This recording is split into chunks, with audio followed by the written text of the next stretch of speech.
हर हर महादेव दोस्तों। आज हम आपको एक कथा का श्रवण करा रहे हैं जो सुनने मात्र से आपके जीवन में सुख संपत्ति और धन की वर्षा होगी।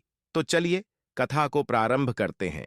भक्तों है, अगर आप यह कहानी सुन रहे हैं तो पूरा सुनिए। इस कथा को आधा अधूरा छोड़कर जाने की गलती मत करिएगा, क्योंकि इस पवित्र कथा को पूरा सुनने से मनचाहा फल की प्राप्ति होगी। इसलिए इस कथा को पूरा सुने। आपसे भक्त है तो भोलेनाथ का अनादर न करें। देवी पार्वती और शिव जी से जुड़ी कथा है। देवी सती ने देह त्याग दी थी और सती के वियोग में शिव जी ध्यान में बैठे हुए थे। एक दिन शिव जी के पास हिमाचल राज्य और उनकी पुत्री पार्वती पहुंच गईं। हिमाचल राज्य के मन में था और पार्वती जी भी चाहती थीं कि मेरा विवाह शिव जी के साथ हो जाए, लेकिन शिव जी तो तप कर रहे थे। सती के बाद वे दोबारा विवाह करना नहीं चाहते थे। आप यहां तप कर रहे हैं, यहां आपका ध्यान रखने वाला कोई नहीं है। मैं चाहता हूं कि मेरी पुत्री पार्वती यहां रहकर आपकी सेवा करे।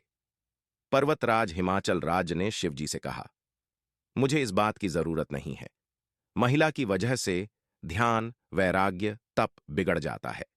अगर एकांत में महिला रहेगी तो मेरा तप भंग हो सकता है। इसलिए आप मुझे क्षमा करें और अपनी पुत्री को यहां से ले जाइए। शिव जी ने हिमालय राज को जवाब दिया।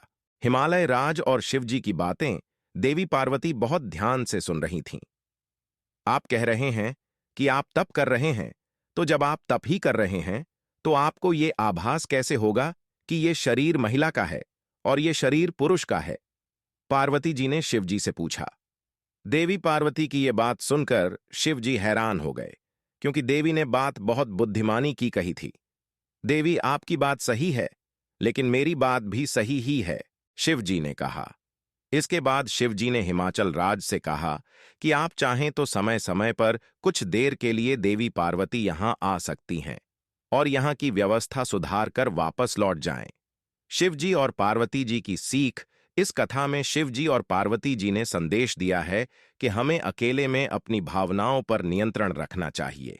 अकेलेपन में ही व्यक्ति की भावनाएं गलत दिशा में भटकती हैं, बुरे विचार जागते हैं। इसलिए एकांत में भावनाओं पर नियंत्रण रखें। जो लोग पूजा पाठ, तप और ध्यान करते हैं, उन्हें पूरी तरह एकाग्रता के साथ डूबकर ये काम करना चाहिए, तभी मन गलत दिशा में नहीं भटकेगा।